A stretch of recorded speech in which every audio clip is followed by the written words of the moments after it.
본래 부처님의 가르침으로. Carlos, let's start with 비정상회담. That's where most people will know you from. That was 9 years ago, 9 years and a few months. July 2015.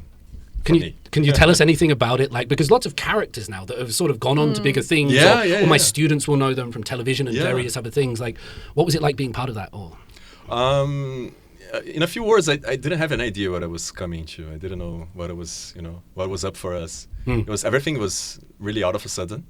And in my case specifically, I had never been in front. I don't like to be in front of the camera. That's not my nature. So that may come as a surprise to many people. You're very good at it. But I'm very shy. I'm extremely shy. These days they always talk about the MBTI and a huge I. Oh. Can you give us the full 4 letters? INTP. INTP. Yeah, not very popular. But anyway, the opportunity came, and then I just saw it. Okay, I gotta try this. And they got me because of football. Okay. Yeah, because like when I like to debate, but as I'm very shy, I don't really like come forward. I'm normally the last guy to talk. But then there was, during the selection for new members, there was this huge debate with, I don't know, we were maybe 10 guys talking. And they were talking, no, Brazil's over. Brazil's over. It was just after the 7-1. Yeah, it was a traumatic thing that happened in our life. Sometimes I have a few drinks and watch that back on YouTube.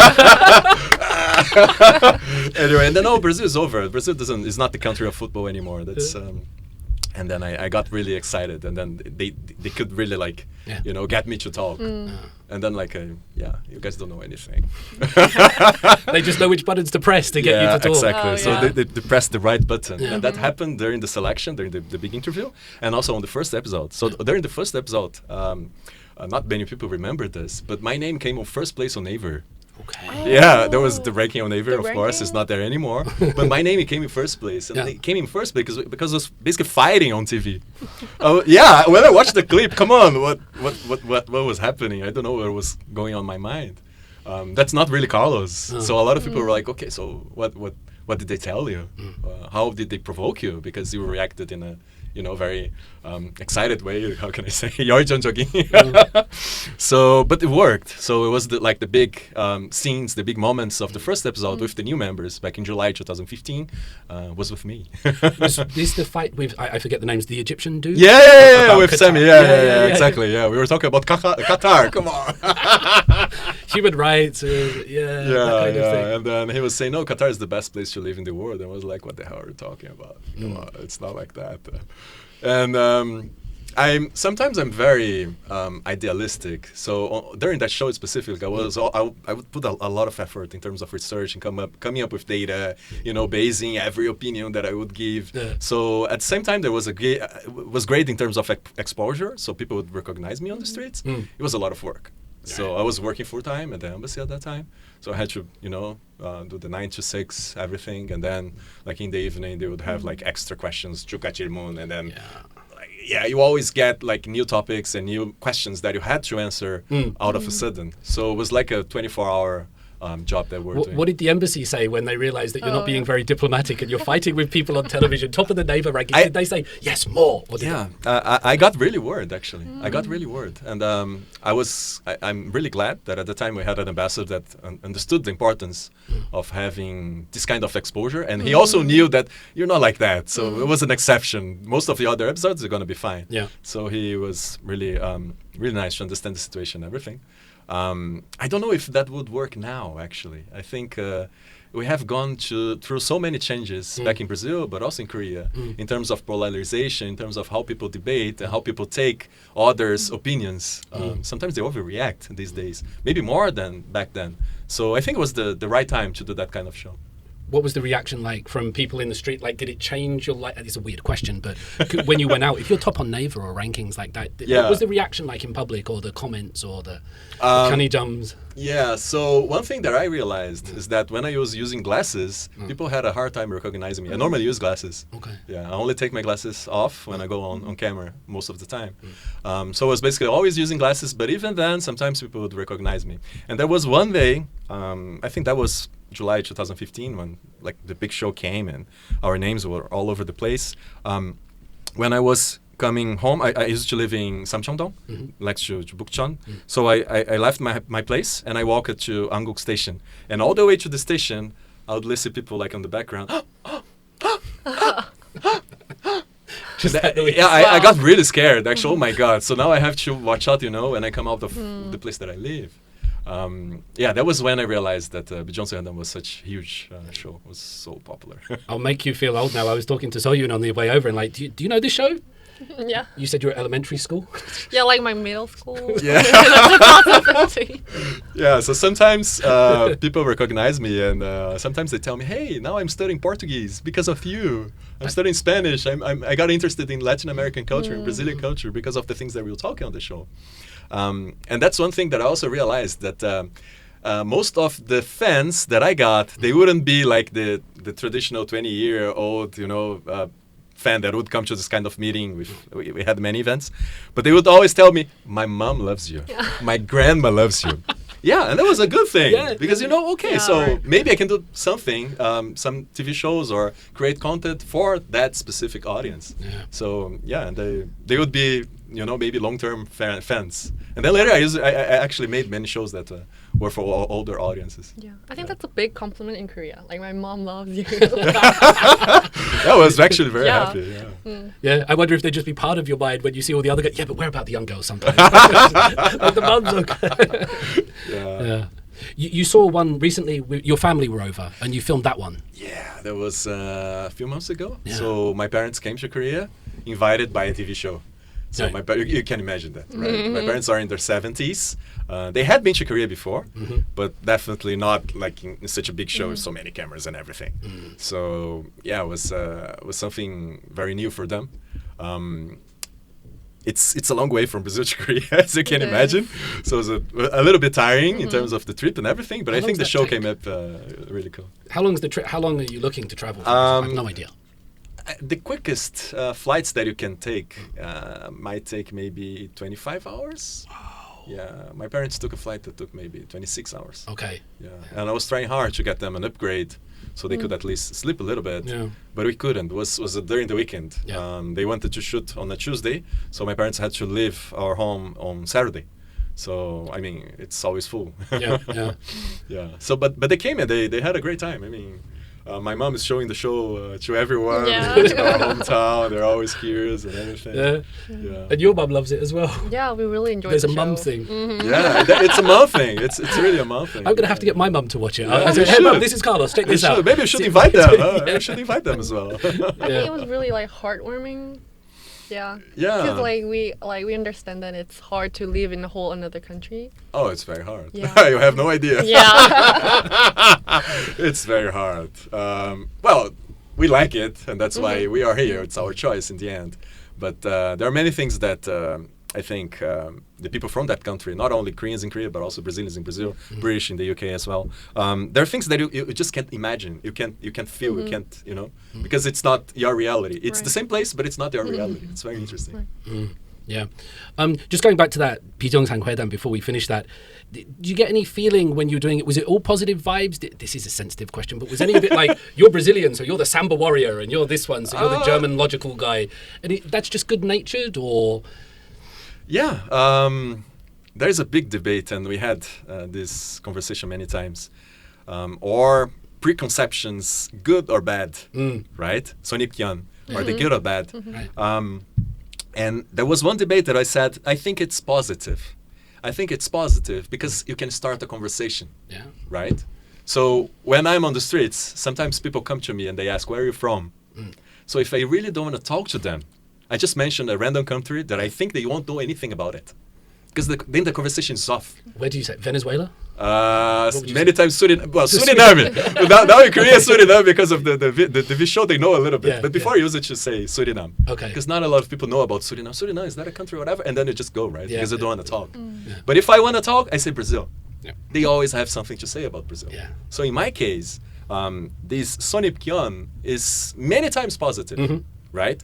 Of course, it's a stereotype. So there are big limitations on, the topics they're going to cover and the frame that they use when they see you.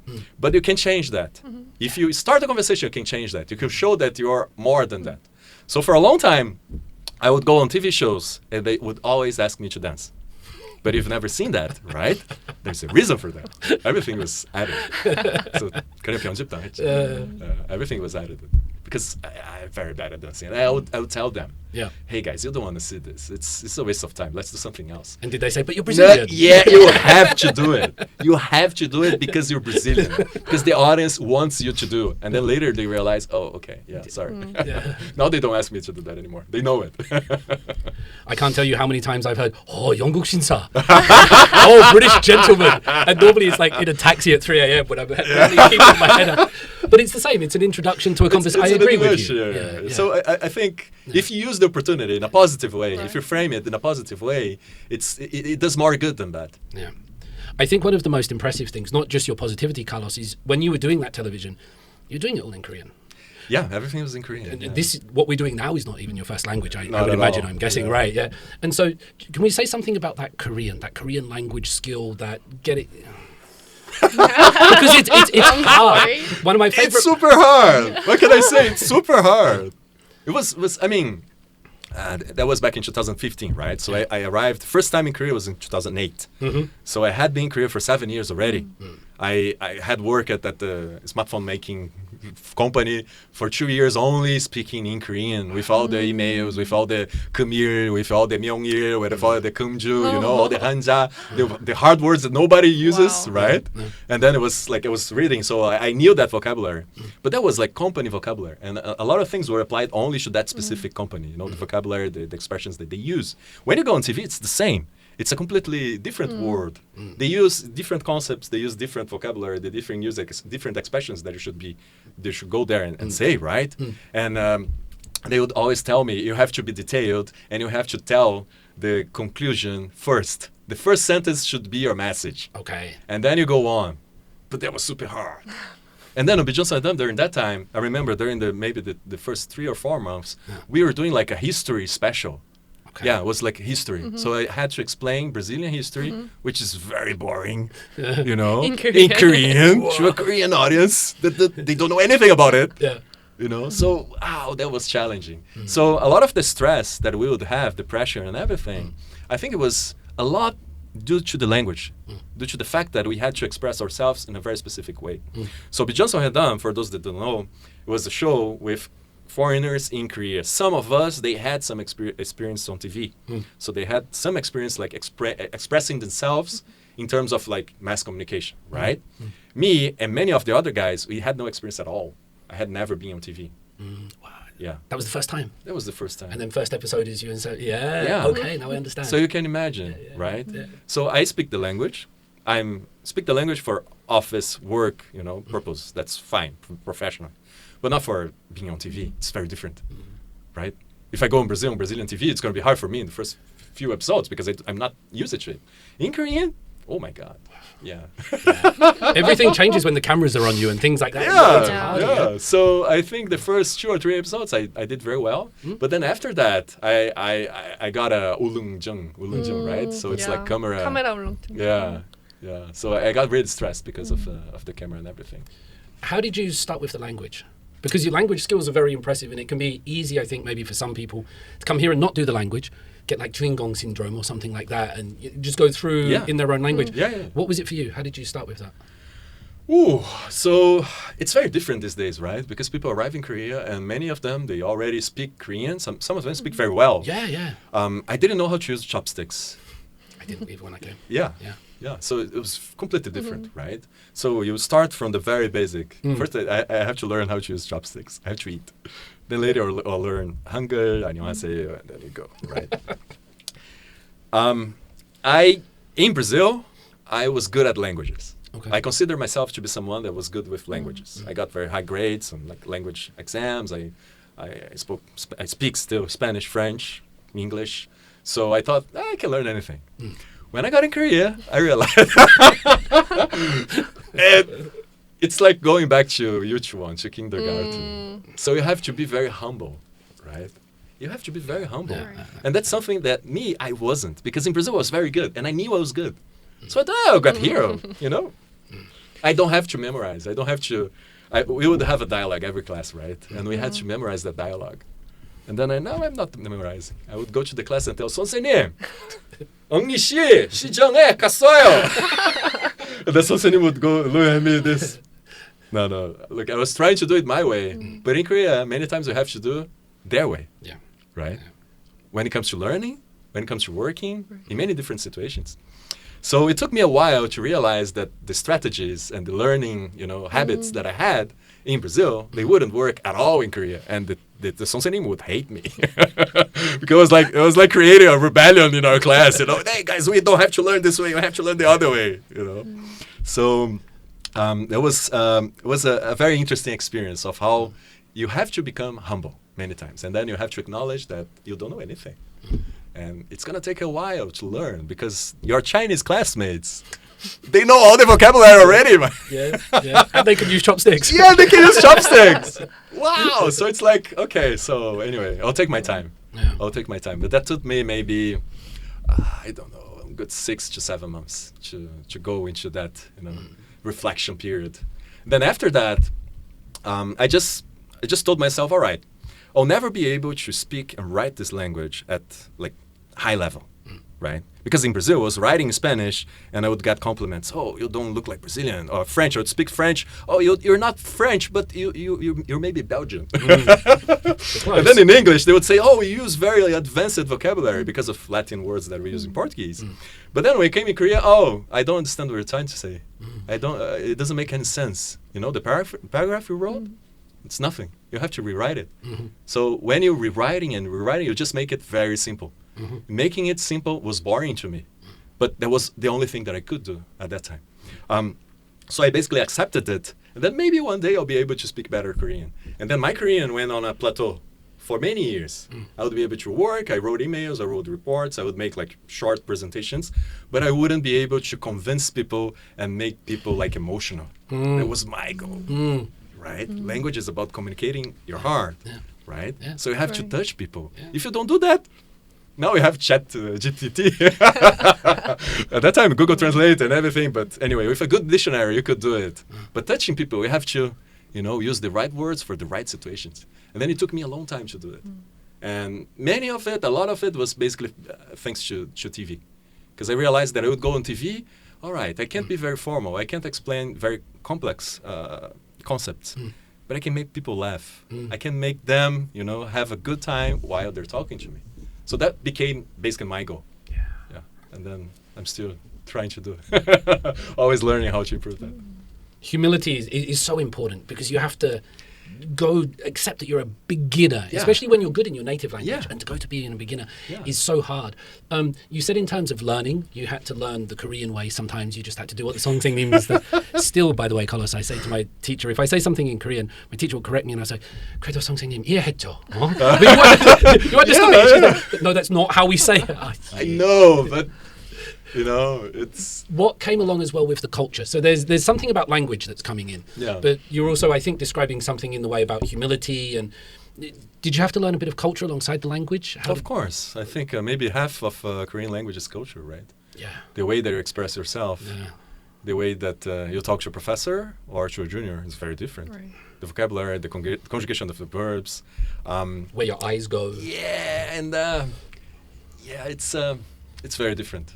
I think many, the fact that you can't be very direct in Korean, that's similar to what the culture that we have in Brazil. What would you mean by that direct thing? Do you mean like 많은 것 같아요, or what do you mean by not being direct? You never say you don't like something, right? You never say that. You say, oh, the other thing was better. 다른 것이 없어요. But you never criticize directly, right? Okay, yeah. If you're a professor, you can do it. I'm slowly learning. You're the professor, so you can do it. I'm not entitled. So basically, you just smile. So it was easy for me because in Brazil we smile a lot. And then one compliment that I would get in Korea, especially when I was studying, oh, he's always smiling. But I was smiling because I didn't know what to say. And I just felt, okay, if I smile, it's going to be okay. I'll express myself in a different way. Even if I'm not I don't enjoy it, I won't make anyone uncomfortable, right? Because many times Korean language is about that. You don't make anyone uncomfortable. It's just everything's okay. 괜찮아요. Sometimes I explain nunchi to my students, or nameshison, or something like that, the public gaze, or like, if you want to eat noodles, you want to eat noodles, you want to eat noodles. If you want to eat pizza, just shut up and say noodles. Yeah. That's kind of the Korean culture sometimes, isn't it? Yeah. And it makes managing groups much easier with Koreans, right? So sometimes I work. I recently started like a travel business as well. So I get like VIP guests from Brazil, and one thing that's very different working with Koreans and Brazilians is food. So in Brazil, every person will order a different menu with different ingredients. So I want this bibimbap, but I can't eat like carrots. So it's bibimbap without carrots. The other one is bibimbap without lettuce, So you have to take note of all these details. And nobody's willing to give any of their preferences for the harmony of the group. In Koreans, when they go on tours, when I talk to the Korean sajanim of Yohensa, it's either bibimbap or kimchi jjigae. And that's it. Bibimbap, kimchi jjigae, that's it. It's easy, It's easy to manage. But it makes everything smoother. Everything is very smooth. Yeah. What do you? And I like the way that in England we would get our own dish and put it in front of us. And like, this is mine. And Don't touch. My wife always says that I order the best one. I have to swap with her every time. But Koreans will order 3 dishes and put them in the middle and say, let's share. Right. Let's do that way. Yeah, it's good how they do that. Which is a very interesting thing. I wasn't used to that, but it's very beautiful about Korea. In a way, you always care about the other, right? Not when you're driving. You're Red Bull. But when you're eating, yes. I get the feeling that Soyeon or some young people might be going, it's too much, I want to leave, I want to go to the freedom place where I can have my bibimbap without carrots or something. Oh, but I think I'm really like used to it, like sharing food. Do you want to like try mine? And I think it's really like the thing that you said with your wife. We say like 국물. So if you're like dating someone, you order 2 food and you taste like your boyfriend's food, and if that's better, you swap. Yeah. I think culture's the same everywhere. Really different. But these days, it's okay to go to a restaurant by yourself, right? Back in the day, it was very weird. People would look at you, oh my God, he's so lonely. And everybody started saying, there's this new thing come out, it's called honbap. And there's honsul. And I'm just looking at that like, what does that mean? Eating alone. Oh!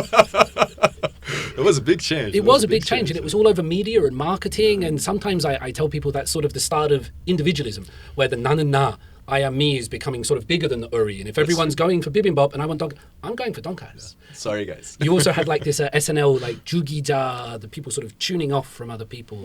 That rise of individualism was really fun. Yeah. So, we saw that coming, right? I think it was during this past few years. And that's maybe one of the beauties of Korea, that things change so fast, including people. It may take a while, but people also change here. And it's very surprising. When I go to Brazil, I feel like I'm traveling in time. Because they're basically the same, right? I left 16 years ago, and we had a few changes, but definitely not anything closer to the things that we had here in Korea. Yeah, that's why I would sometimes say that Korea is not a conservative country. It's changing so fundamentally all the time. It's had like 3 revolutions. People study the French Revolution and Russian Revolution and things like this, right? As these huge upheavals. Korea went from dictatorship to open democracy, and it had an economic revolution, the cultural revolution.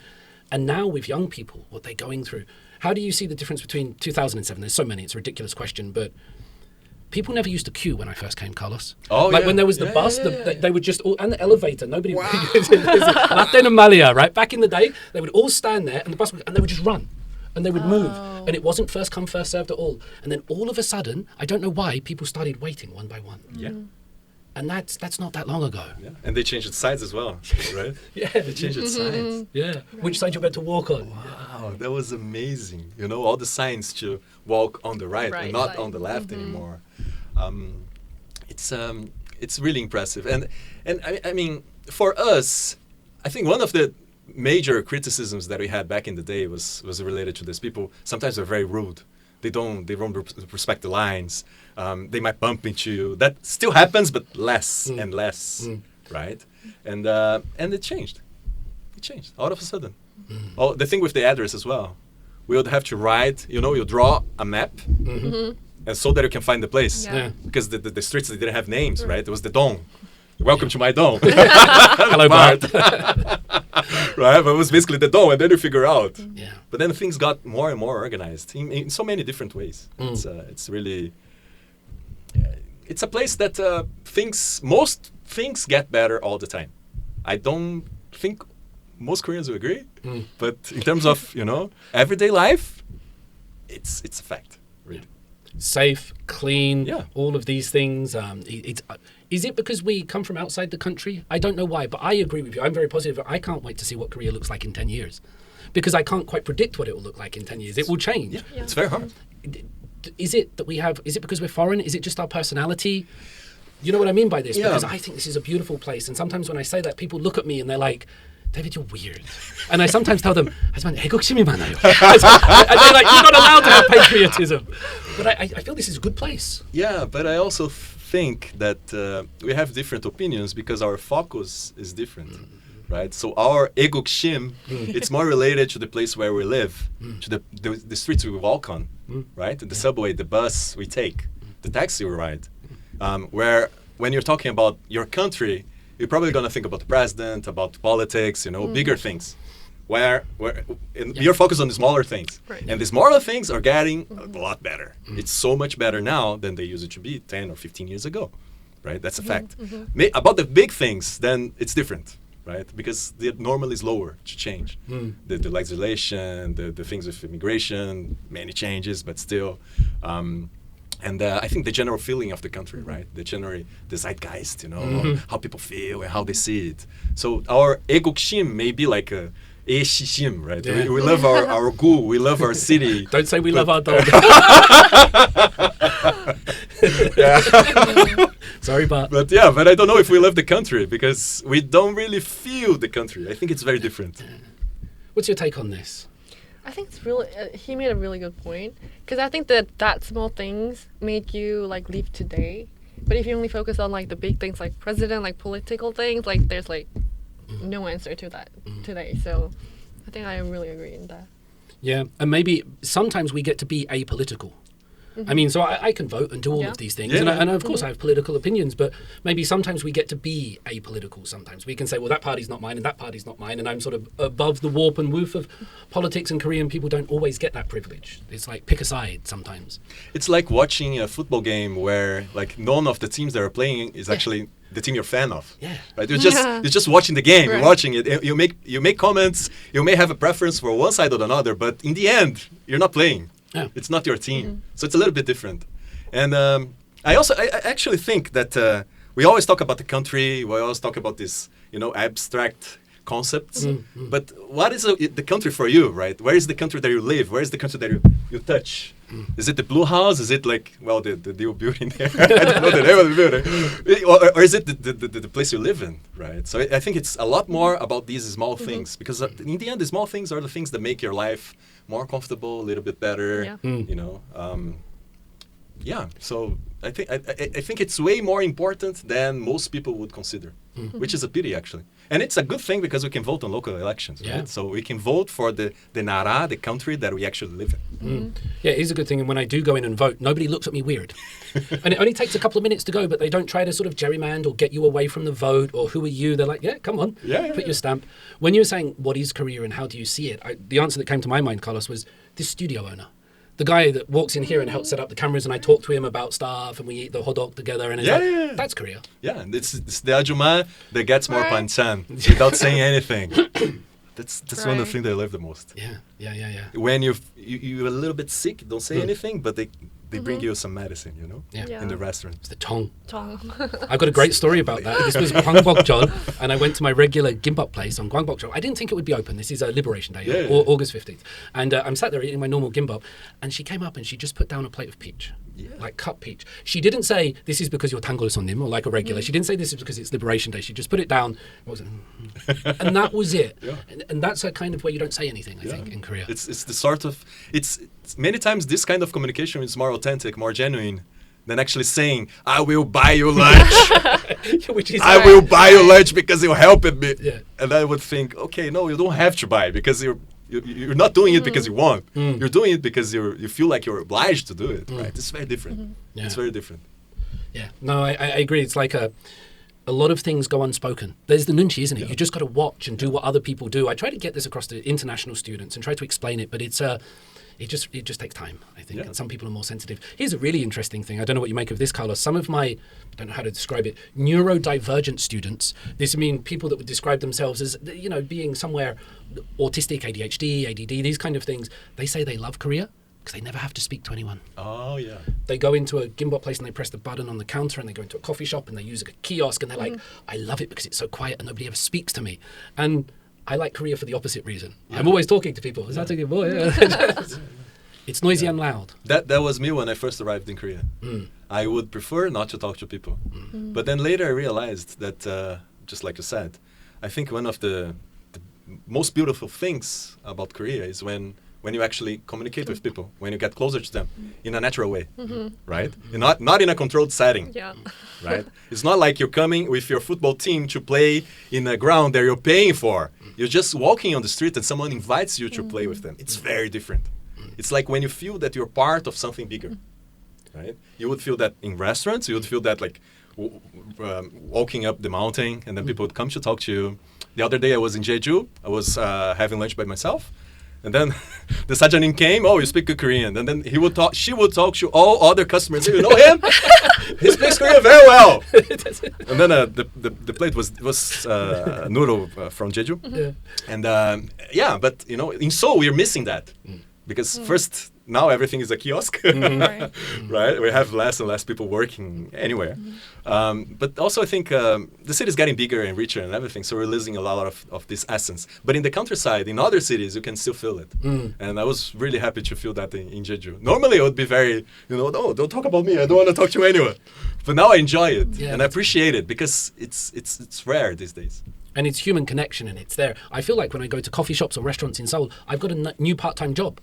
I have to go and collect my food and then take it back. And it's like, I'm not Alba here. I paid for this. You do it. Yeah. Well, we do it because that's the rule, right? Yeah. We were the ones complaining about the lines, and now we have to clean up after ourselves. Yeah. But it's becoming less and less human in general. Yeah. I see lots of human activity. We were talking about this on the way over, down by the rivers. Like I love going, and I see old people on exercise machines, Carlos. And they're turning themselves upside down, and they're doing this. And the exercise areas are clean. They're not like covered in graffiti or stuff like that. There's no kind of antisocial behaviour. But I think about what that would happen in England. Like there'd be some skate parks and all set up, but they're clean, and people are pushing their dogs in push chairs. A lot of Korea out there. Yeah, they take very good care of public spaces, right? Yes. It's not common in many places all over the world. And they occupy these spaces. It's not only about having the space, but the fact that you go there and it becomes part of your life, right? So old people would go to exercise. Young mothers, they would walk with their toddlers, with their kids around. So you really occupy the city. So that's also something that I like about the city we live in. It's so, but the fact that people, they use the spaces. The spaces are there. They're not necessarily paid for. They're just there. You go there and you use it. You meet a friend, right? You have a chimek by the river, right? And depending on the time of the day you go, depending on the season, the time of the year that you go there, the kind of use that you give to space is also very different. And that's something that I always tell to the visitors that come. That's one of the beauties of Korea, that you have to stay here for a while to realize and really appreciate it. To watch the seasons change, to watch the runners become aerobics people, and then to become like old Halabudi granddads playing Hadouk by the river and things like this, because they do. You see them outside. They do. Maybe a more sensitive one here, Carlos, but about history. Because we've been talking about modern culture and things like this, but another thing you said you had to explain Brazilian history to Koreans. When you look at Korean history, are you in awe? Are you like, wow, it's a dark past? Or because I feel like this is a really difficult one, and lots of Koreans will tell you all the tragedies and sacrifices and sufferings that they rightly went through. And by the same token, there's another perspective of like, wow, look what this country has done. Right? When you look at the history, are there particular events? Do you have a particular perspective, or how do you approach that side of it? I'm not a specialist on the topic, but I've heard you reel off presidents' names in interviews and things like that. Even the ones that other people forget, Carlos. I like history, but it's not my major and everything. It's just something that I read often, and I like to watch documentaries and everything. But I try to frame it in a positive way. I think if we have a country now, we have a nation, right? We have a nation, we have a state. only for the fact that we have that these days, it's a success. It's a very successful project, right? That's in terms of having, the basis for the nation, the state that we have. If you go into economics, that's another story, right? It's even more successful. It's maybe one or two or three stories that we have in human history in terms of how things evolved in Korea in the past few decades. But I think Koreans, they tend to be very negative about it. I think we should talk more about the successes that we had.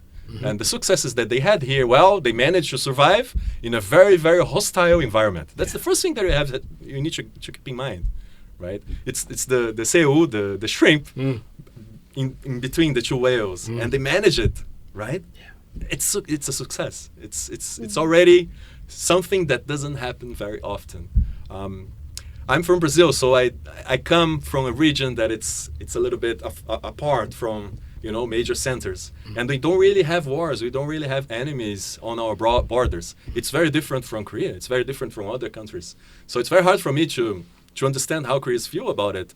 But I still think if they did it, it's because they have a lot of merit, and it's always a success, even if they don't like the Republic. And that was a very interesting episode that I watched here. Yeah. They love the Republic. Yeah, it's true. They don't talk about the Republic. They talk about things that were before.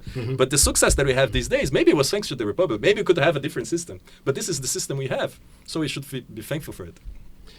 I'll add to that by saying in my class on modern issues, I've got a lot of French and Spanish students and Korean students, and I taught them all about sort of Seo Malundong and the New Village movement and the economic rise and some of Park Chung-hee, and all my international students said, "Who's Park Chung-hee? Can we talk about him?" And all my Korean students went, "No." The weight of history is still quite big here. Yeah. You make such an important point, though, that this is not Western Europe or South America. This is surrounded by China and Russia and North Korea. And it's way more challenging. Way more challenging. Yeah. Right? And well, now the nation is divided, but we still have a big state, I would say. It's not divided in three like it used to be, or even four for a long time, right? For a long period of the history, it was divided in many more parts. Now it's divided in two. Well, let's work with it. Let's make the best of it. And I think Koreans are doing that. This wasn't on the list. Have you been to the Brazilian embassy? Have you been up to North Korea? Oh, yes. I was there twice. Yeah. Okay. Are you allowed to say anything about that? Or should we just go back to talking about food and hiking?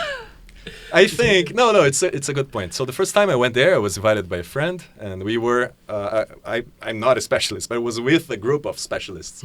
So foreigners that study North Korea. So it's really a privilege to visit the country with people that know so much about it. Wow. So they would be explaining everything that we were like seeing there, even in the small details. That truck, that ox cart that they're carrying used to be different. All the details, everything we saw, they would provide me the background. So it's really a privilege.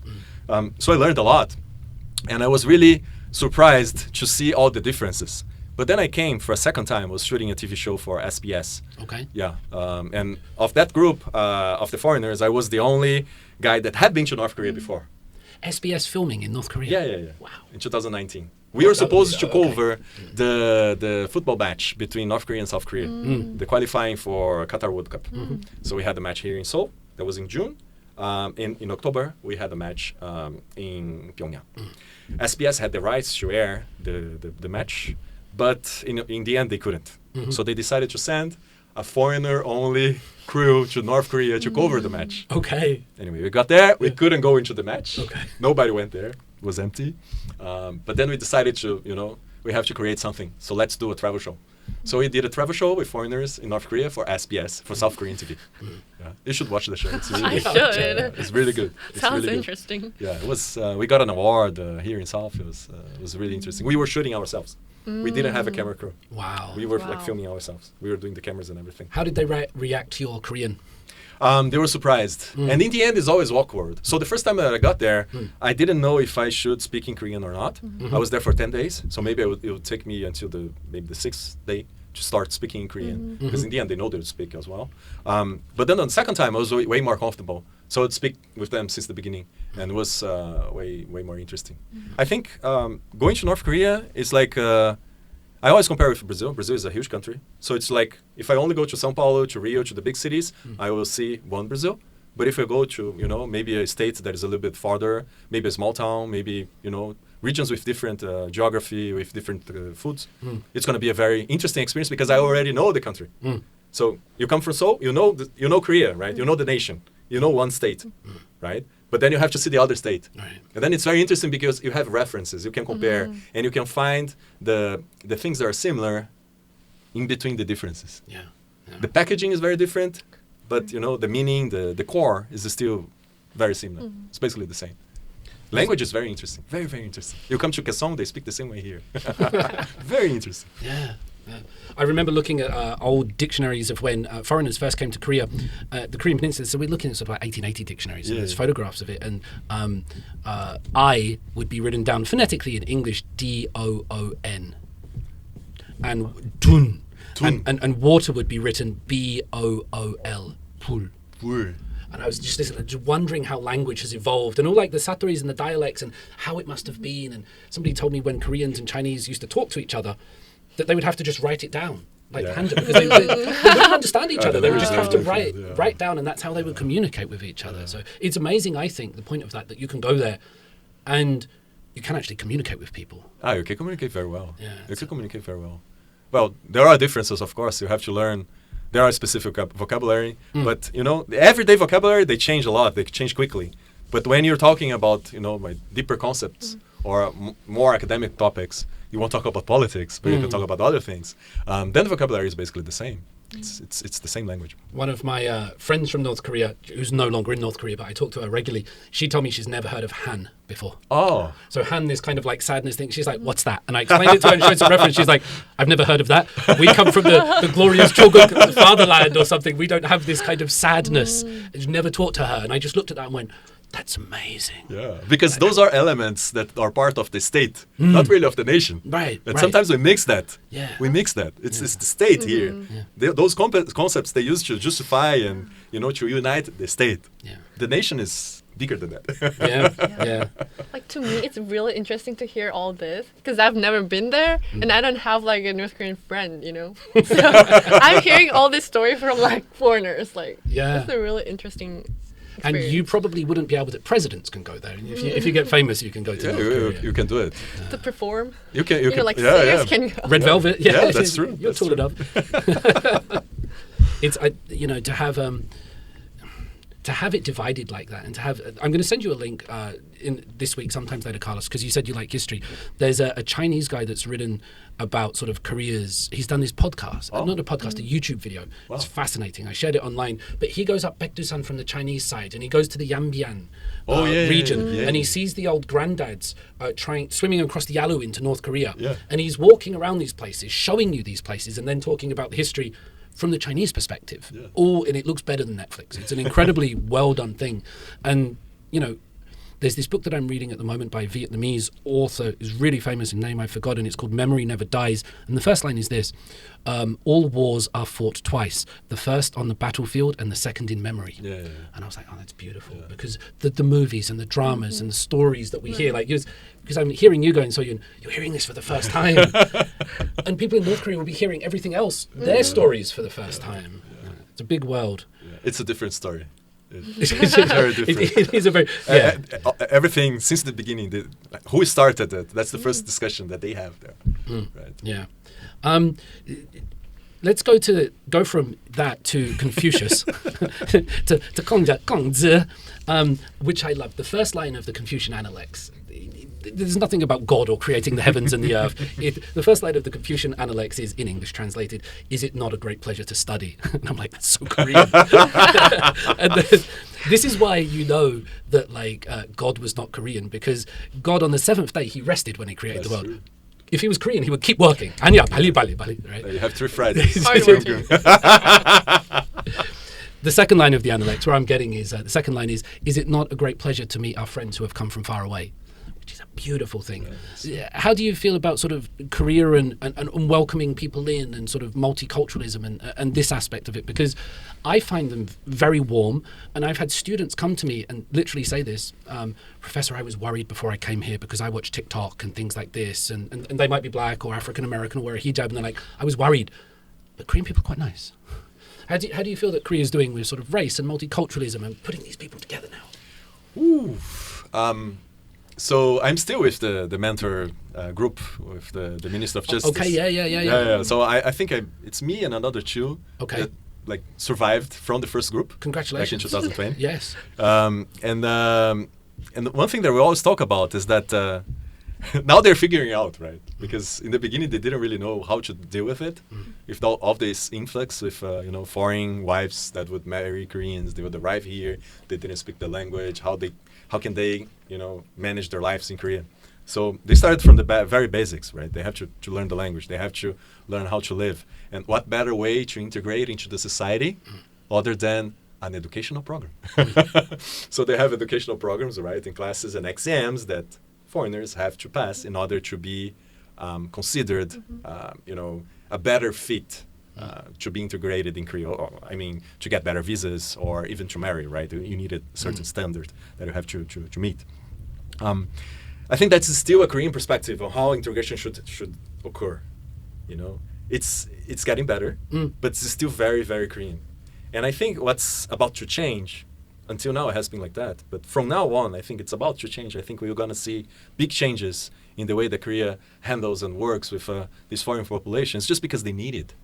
Once they need it, everything is pali-pali, right? Before they need it, no, we need consensus. Consensus takes a lot of time. 시기상조. Yeah. Take your time. Yeah. But now that they need, and if you go to the countryside, I just lived for 1 month in Jeollado, in Janghan. I was there and was going back and forth from Seoul. My wife was there all the time. But I would take the KTX to Naju very often, like twice or sometimes 3 times a week. And many times, a foreigner would sit next to me. When I go to Busan, that doesn't happen that often. But when I was going to Naju, that would happen more often than not. And what I realized is that a big part of the people that were on the train, they were foreigners because they lived there, because they were working there. Because the opportunities for them are there now. And I'm sure that a lot of people living there, they're working for them, then helping them make a living. So they need it. And because they need it, they are now trying to have a different approach on how to integrate these foreigners. So when you talk about hosting a friend, when is your friend? Definitely. When is a migrant, I think it's still a little bit controversial. It has improved a lot, but I think there's still a lot of room for improvement. And one thing it's going to be key and crucial for that change is definitely the fact that now they need it. It's not because they want, it's not because they like, it's because they need it, right? And Korean people are very pragmatic, and they will do what needs to be done. That's generally because that was the core of the state foundation that we have these days, right? Right? It's 하면 된다. 하면 돼. 하면 된다. Yeah. Just bloody do it. Just do it. Yeah. We have no other choice. Is being the kind of mentality. Yeah. That's fantastic. And I think it's easy maybe when you said the difference between friends and migrants, and people are going to look more and more different and sound different. It's not like they're always coming from America or Western Europe or something like that. The language will change a lot. The language it has changed a lot, right? Yeah. Where they are, the words from other languages that are now incorporated into Korean. Yeah. Have you ever thought about how many words in English that we use every day? It increased a lot. That's so true. Yeah. So, I mean, maybe you're going to start having words from Vietnamese, from other Asian languages into Korean as well. Yeah. And that can really sort of only be a good thing. You have these questions of what happens to the culture here, but what was it like living out in the countryside? Because I love the way Koreans will call Seoul, and everything else is just 그냥 지방. Which is incredible. It's fat. You have the meat, you have the steak in here, so everything is fat. Yeah. I really like it. I come from a small town in Brazil, so for me it's a little bit like going to my hometown. And I really enjoyed the fact that I could see the stars. The air was more fresher and was cleaner than in Seoul. I would go to the market to buy, because there were no 편의점. Actually, if I wanted to go to a 편의점, I had to drive for half an hour. Wow. Yeah, I was really, really like into the mountain. Yeah. So I would just rather go to the market and get like fresher ingredients and talk to the harmonies there. They must have loved you. Yeah, it was very interesting. It's very, very interesting, very unique. And it's very different from the 분위기, the atmosphere that you feel in Seoul. Everyone is so stressed. They're more laid back, They're willing to talk to you. Not because they want to sell you something, but because they actually, they want to make you feel home. Yeah. So it was really surprising for me. In the beginning, I was a little bit afraid, actually. I would feel that I would go there and maybe they would be hostile to us. But yeah, I was completely wrong. Yeah, they're open. They generally want to know who you are, where you're from, what's going on. What are you doing here? Yeah, I'm spending 1 month here in the city. Oh, why did you choose? Well, they had like some incentives for us to go there, but also because I wanted to go to a non-touristic place. I wanted to like really enjoy what it would be to live in a regular, shigore. Yeah. Countryside. Do you do much hiking? Do you go up the mountains? Do you do much walking, or you're like, no, leave that to the No, I like it actually. Okay. I don't do more because I'm really busy, but I like the fact that Koreans really enjoy their nature. Yeah. Right. Yeah. Well, the mountains aren't very high, but you go up those mountains, so you enjoy the mountains. The mountains are part of your life, and that's maybe one of the reasons of how they could preserve so many green areas of the country. It's really impressive. When I drive out to Gangwon-do, when we go to Sokcho and all these places, out to Sorok, somewhere I go regularly, I look at the tunnels going through the mountains, and I thought, how did they build these? Like, how many people suffered to drill holes through these mountains, and then what did they do before they had these tunnels? And people would tell me, like, Sokcho would be closed off for winter. These regions would be isolated. You couldn't get there while it snows, and you come back. So that would create all of these different cultures, which is lovely. Yeah, and then that's how you got so many, different dishes and different satori, the expressions, the words that they use. Because it's a small country, but it's a very diverse country. At least it used to be very diverse. So you could really feel very different countries inside the same place. It was very, very interesting. I once went to this place in Muju, Jeollabuk-do Muju, and they call it the Raje Dongmun. So on one side, it used to be Paekje, and on the other side, it used to be Shila. Both are now Jeollabuk-do.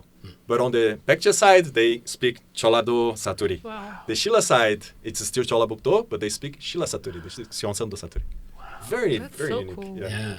And now everybody's just trying to remove their sakuris and speak speak the Seoul one. Yeah, it's a pity. I'm going to twist this conversation to this topic now, Carlos. Beauty. Oh, wow. Beauty. Because, like, in England, I feel fine. I don't feel fat or anything like that. And I walk around Korea and it's like, do I look okay? Am I gaining weight? Like, how does this work? Do you notice any of this feeling while you're here in Korea? Is your time in Korea? Definitely. Tell me about that. There's a lot of pressure. And that pressure we feel. Because it's not the language, right? It's not your family. It's how you look, and then you can read in people's eyes when they look at you. And they say, oh, you look tired. You're like, oh, God. You look tired. You look tired. I didn't drink. Yeah, we're always tired, like, because we're red. So anyway, that's the concept of being tired because you're red. But I mean, there's a good thing. You learn how to take care of yourself. So when I look at my friends back in Brazil, my friends that stayed behind, in a way, we look very different these days. I think Korean skincare, I mean, we complain about it, but it has an effect. Like Donghan? Yeah, Donghan. In Brazil, I'm Donghan. In Korea, not. But in Brazil, I am. What's Donghan? I don't know this one. Donghan is like you look younger than your actual age. Yeah. Oh, I never get that. That's why I haven't heard that one. Yeah, no, I get that in Brazil. When I tell my age in Brazil, people won't believe it. They get surprised. Then I'm happy. You have to play in your league. If I play in the Korean league, they'll say no one. Like looking older than you actually are. No one. Korean league, no one. Brazilian league, no one. Okay, I'm happy. Yeah. It's hard here. It's not hard. It has an effect on you, I think. It makes you think about how you're perceived and what effort you're putting in. Like in England, it would just be, I'm generalizing here, of course, but no, you just do you and you be you and we'll accept you and we'll respect you. But here in Korea, it feels like if you're going off the beaten path a little bit with your appearance or your aesthetics or your weight, somebody will come up to you and say, you're okay. and that are you okay means like, do something about that. Yeah. It becomes a problem when it's, exaggerated, when people talk too much about it, or when it really becomes like a defining thing for your professional life, or things that shouldn't really be related to the way that you look. That's right. But if you take it lightly, if you can take it and manage those comments in a light way, I think it's going to be, more positive to your life in Korea. Don't take it too seriously. Yeah, I think many times Koreans, they make comments and they don't realize the way that people will, interpret it. Yeah. You don't really realize it. So many times they won't literally mean what they're saying. Take it lightly, and then you're gonna be fine. So much truth in that. Yeah. Sometimes there's a lot of words and things come out. Yes, but I'm struck by the idea now that people say, "I look tired." Generally because I'm red, and they'll be right, and they'll be quick to point out when people are drinking, oh, you're red. Not to me generally, but that's a key indicator for them, isn't it? The red face. Yeah. The fact that you're red, but if I laugh, I get red. So I'm happy and I'm tired, and I'm because I'm red. Yeah, and it's really hot. There's more redness. Redness everywhere.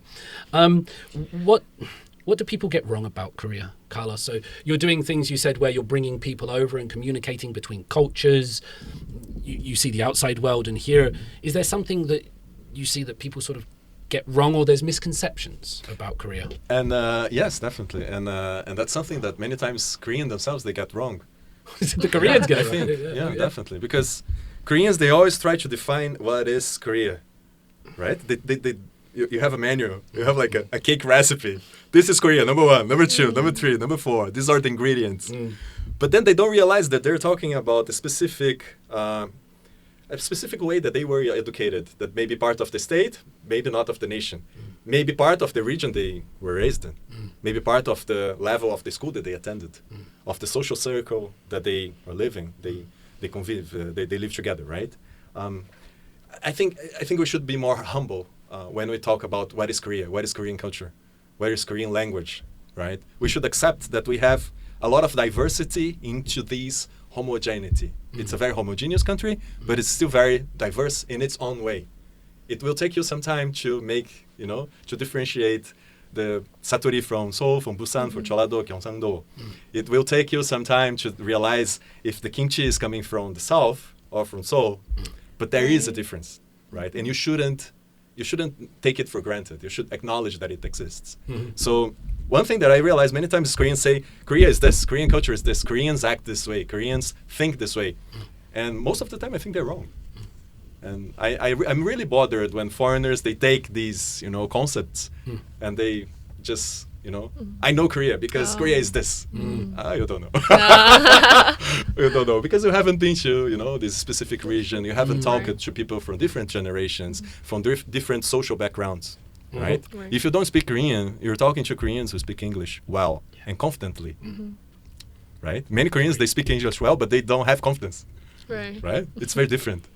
And the fact that you can be confident in this country, it's because you won the race.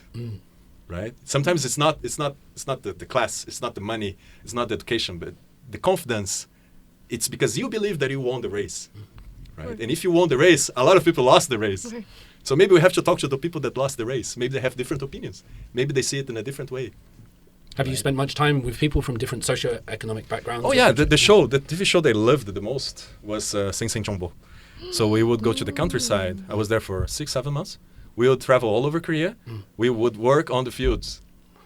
It was very hard, but it was one of the most meaningful learning experiences that I ever had in the country. So I got really touched with a lot of people that I met. And then I was lucky enough to, a few months later, a Brazilian TV station came and they wanted to film a documentary about Korea. So I told them, hey, okay, I got the contacts. And then we went to many of those places that we had filmed with Sengseng Chongbo.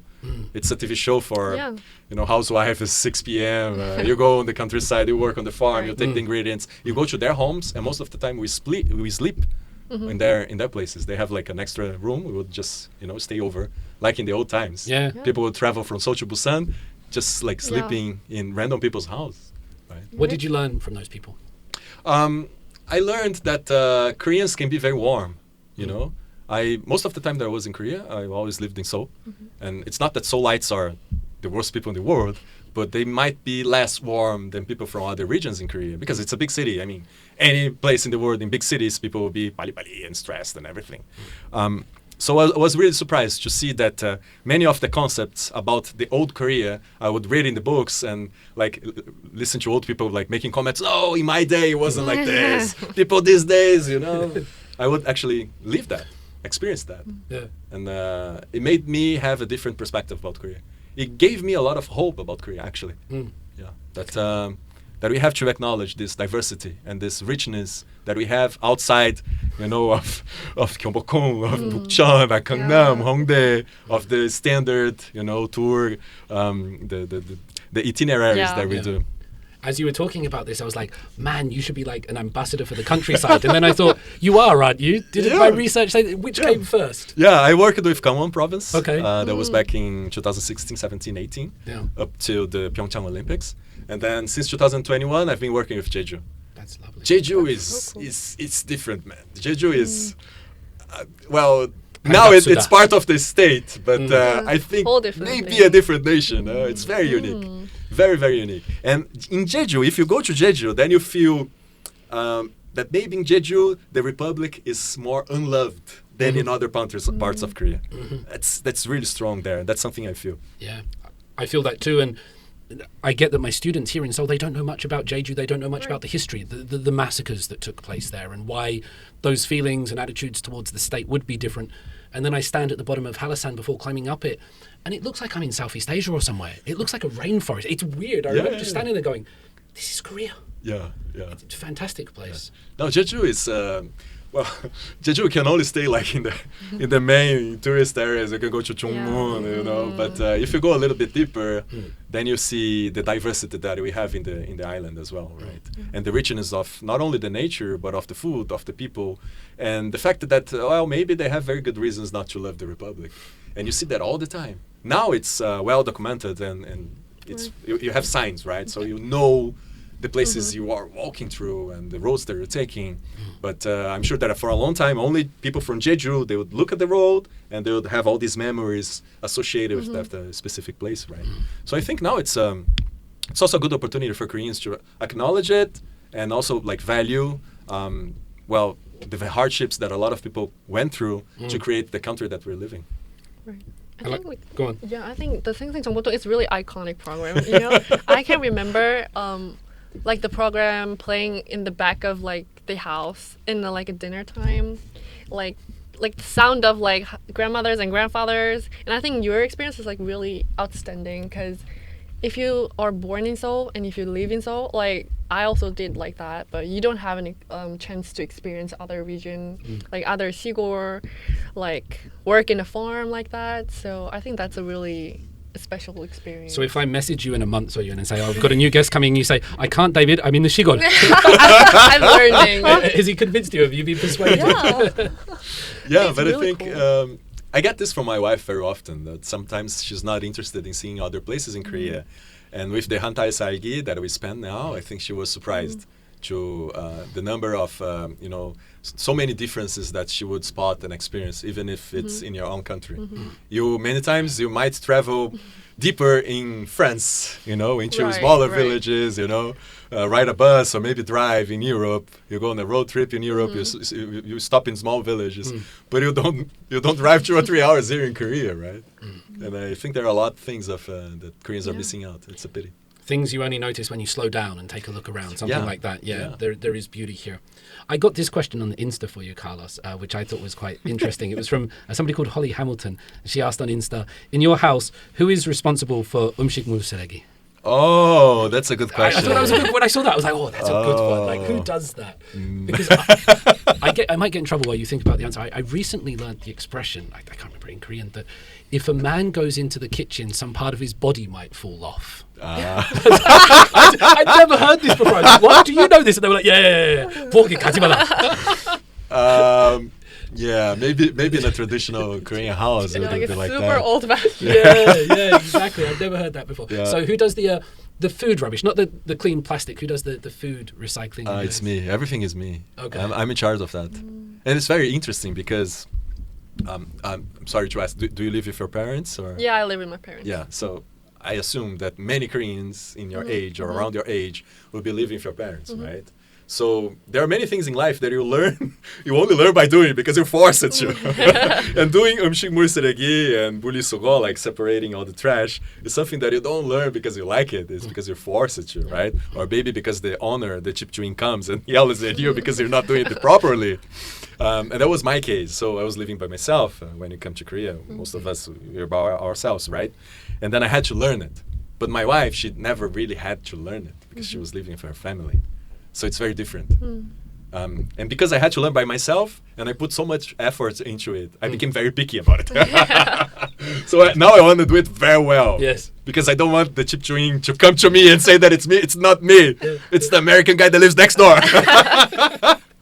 Yeah, so I do it myself. I do it myself because I think I started earlier, and maybe I do better than her. I know that pressure, though, to be a foreigner doing recycling. You're like, I'm going to do this so well because I know they might be watching, or once I go, they're going to come and have a look. They're going to come and have a look, and it's like, ta-da, there you go.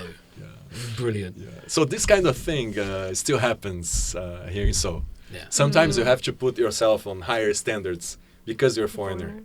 If it was a Korean, probably the chip would come and fix it. But because it's a Wegukin, you have to learn, right? So there's a lot of, an educational side of it that she wants to teach me. And then I have to prove her that you don't have to teach me because I know this. Leave me alone, I know what I'm doing. Sometimes we get the white pass and we get the easy life, but sometimes we have to work hard at being here with foreigners. We have to talk more. Maybe last question. We'll do something in Korean just at the end, but last question in English, maybe, Carlos. 2 more. Any advice for people coming here? There's lots of people that sometimes listen to this. I'm going to come to Korea and do this. Like, what do you say to people that are coming into the country other than recycle well and go to the Jiban? Get ready to try new things. So many different new things of all kinds. New tastes, new sights, new words, right? New learnings, things that you have to learn. And definitely be humble. Be humble. It's going to take a while. Right. If you're not enjoying, it's maybe because you didn't have, you didn't gave it enough time. Yeah. I think Korea needs some time. Right. I see a lot of people arriving these days and I speak the language. I watch all the dramas and everything, and they want to enjoy Korea from day one. Well, as a tourist, definitely. As someone that is visiting, definitely. As someone that wants to live here, it may take you a while. And be patient with you and be patient with Korea, because there are so many new things that you have to process in your mind, in your heart. Many people come from relationships. The way the relationships work in Korea might be different from your country, right? The speed, but What's also the difference, Carlos? I think expectations. Well, back in my days, I'll tell you a story because it's not my story, so I'm comfortable with talking about it. Yeah. But a lot of the people that came to Korea at the same time or around the same time as me, 2008, 9, 10.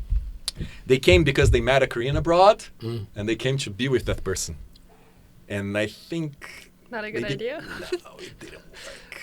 Maybe there were 1 or 2 couples that went through and worked it out. But most of it didn't work. A Korean outside of Korea is one thing. Korean is one thing. You in your country is one thing. You in Korea is one thing. So I think there are many changes at the same time. It's very hard to manage all these changes, and you have to deal with a different culture, a different language. Maybe you have to deal with family as well. Family relations might be very different from what you're used to it. So just take some time. Take some time to think, to process, to evaluate before you make very important decisions in your life. This is a big generalization in dating, but I sometimes frame it like this with my students when we discuss it, that, for example, although it's kebake, that in the West, you might date someone for 6 months or like a year, and you'll be like, what are we? Like, and you haven't said, you're doing everything but to say, I love you. It's like, I like you, and you're not sure what you are. Whereas in Korea, after 3 dates, it's like, we good, okay. 남친, 여친, 사랑해, let's go. And it's just like putting the official relationship on things very quickly. Yeah. I think you're putting the label maybe a little bit too quick. And then you have to figure out, so is this a real label? Is this a temporary label? Was this bought in Daiso? Or is this for the package? What's the value of the label that you're putting into the relationship? Think about it. Think about it. Carlos, any recommendations? Books, movies, dramas, YouTube channels, albums, can be Korea related or not? I don't consume a lot of content. I like to read the news. I follow your channel. I've watched it many times. Bart as well. Anton on LinkedIn, he's always writing about it. Yeah. So I try to follow what others are talking about Korea. I try to have my take and have my thoughts. So I'm really thankful to come here and talk about the things that I think. And not that I talk. If you go on TV, if you watch me on TV, it's going to be very different. But I don't consume a lot of content. I watch Korean movies. I don't really have a favorite movie. Okay. Yeah. So basically, no recommendation. Carlos's recommendation: just be patient and be humble. I think that's the way that I approach life in Korea as well, and the way that I approach learning about Korea. I read a lot of Namuwiki. I read a lot of Namuwiki, and not because I think it's 100% correct, but I think that it reflects a lot of what Koreans think about a certain topic, about certain whatever. So it's very useful for that. What does your Namuwiki page say? I bet you've got one. Oh yeah, I have one. Yeah. What does it say? I have one. Well, do you ever go on there like what they say about me? That's not true. It's been a while that I don't check, but yeah. I have a Namuwiki. Okay. And I think in the Namuwiki they say that I like Namuwiki. So it's quite accurate. Yeah, and I think Namuwiki is very useful if you want to understand Korea. If you understand what people really think. There are all these communities and everything, but I think that's really hardcore if you want to go into that, and maybe a little bit dangerous. But in terms of, rather reliable, not 100%, but things that you can take into account as a reference, not as truth, it's definitely very useful in Namuwiki. It shows you what Korean people think and feel. Some Korean people think and feel, rather than what you want them to think and feel, Definitely. or what you want expect or them to. about what the foreigners that live here, they want other foreigners to think about Korea. And I think that's something very common when you see international media coverage of Korea, right? It's not that it's bad coverage, not at all. That's not my take. But I think there's a lot of personal opinions and personal, points of view when they are talking about Koreans, when they're talking about issues that are important, maybe in other countries, but for most Koreans, they don't really care about them. Yeah, completely agree. Carlos, this has been fantastic. Thank you very much. Yeah, Brilliant. thank you. Yeah, it's really cool. And now we're going to do 5 minutes in Korean. All right. Can you do that before you run away? Oh yeah, definitely. I've never really done this before, so you're like the 실험쥐. Oh really? Yeah, I just do a little. It will be easy for you. Don't worry. So this is where you might have to take over. 그럼 우선 난 먼저 칼로스. 네. 요즘에 그 젠지들이 뭐 분란이 많고 그 걱정도 많고 그래서 그 뭐 젊은 사람들한테 추천이나 지혜, 좋은 말씀이나 그 말하고 싶은 것 있는지 궁금합니다. 오, 이해했죠? 당연하죠. 저는 우리 와이프는 제가 엄청 원대라고 생각하니까 그럼 뭐 이렇게 제너레이션 Z한테 뭐 이렇게 남겨줄 수 있는 그런 가르침이 있는지 잘 모르겠지만, 네 일단은. 모든 것은 변화 중이니까 그렇죠. 우리는 여러 변화 지금 겪고 있잖아요. 뭐 우리는 그 생활이나 그렇죠. AI 시대 뭐 사점 그 사업 혁명 그런 것도 있고 경제적으로도 뭐 여러 사람들 지금 어려움을 겪고 있고 그런 문제가 있기 때문에 취업도 문제가 있고 앞으로도 더 다른 변화가 있을 테니까 그냥 지금 현재로서는 우리 인생이 변화하는 것보다 그냥 어차피 바꿀 테니까는 이런 변화에 대한 긍정적인 생각을 좀 가졌으면 좋겠어요. 사실 이 나라는 어떻게 이렇게 좋은 나라로 만들어졌을까? 일단은 우리는 이 나라는 바꿀 수 있었기 때문에 우리 지금 현재 살고 있는 대한민국 만들 수 있었잖아요.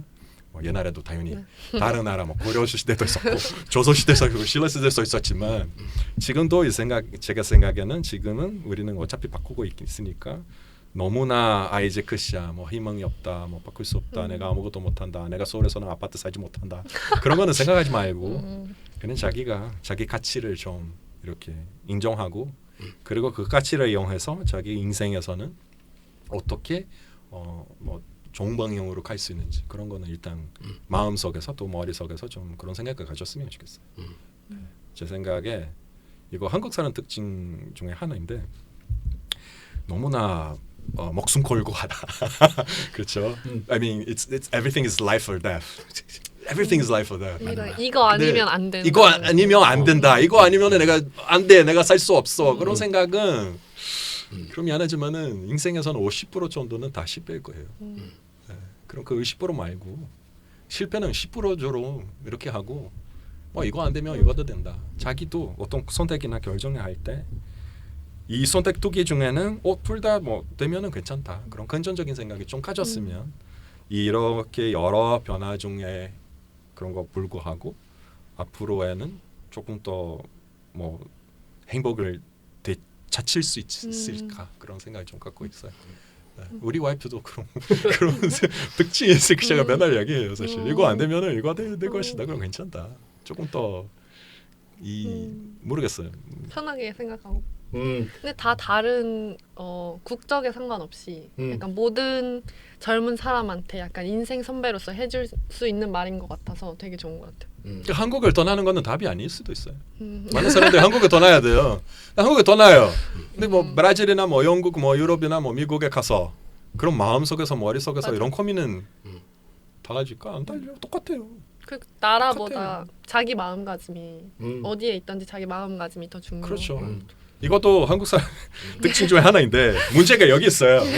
문제 여기 있는데 여기 보고 있어요. 근데 어쩔 수 없이 우리 인생이 다는 아니지만 네, 뭐 베푸르고 그렇죠. 장사할 수 있고 어느 정도 교육받고 대다수 한국 학생들이 뭐 대학까지 가는데 우리 갖고 있는 도구, 갖고 있는 지식, 갖고 있는 이게 뭔가 그렇죠. 그는 그 가치를 이용해서 머리나 마음 속에서는 조금 근저적으로 생각했으면 좋겠어요. 사실.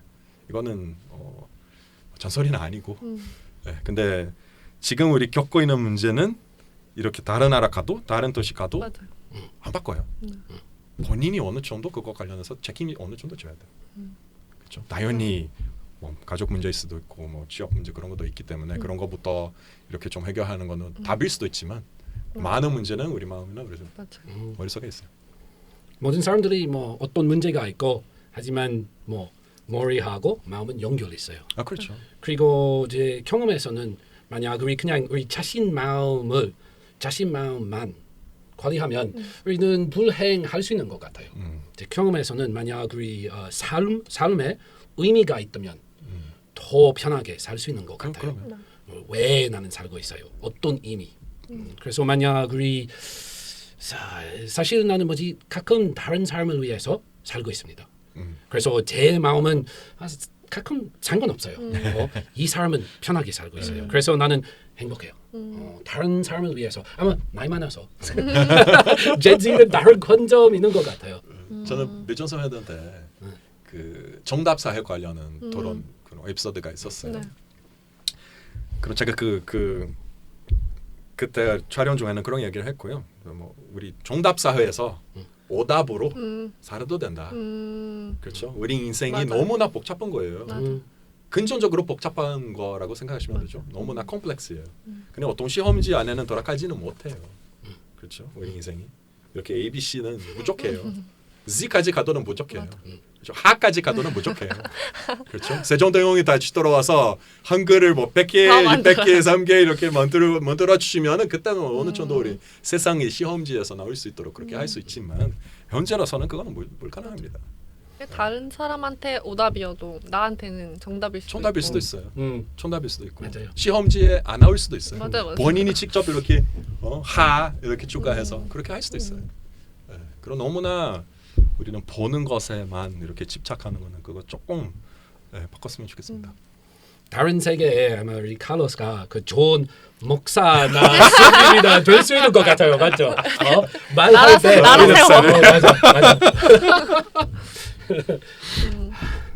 감사합니다. 감사합니다. 네. 끝났어요? 끝났어요. 오케이. 오늘 지금까지. Thank you, sir. Okay, thank you. It's very cool. It's so nice to meet you.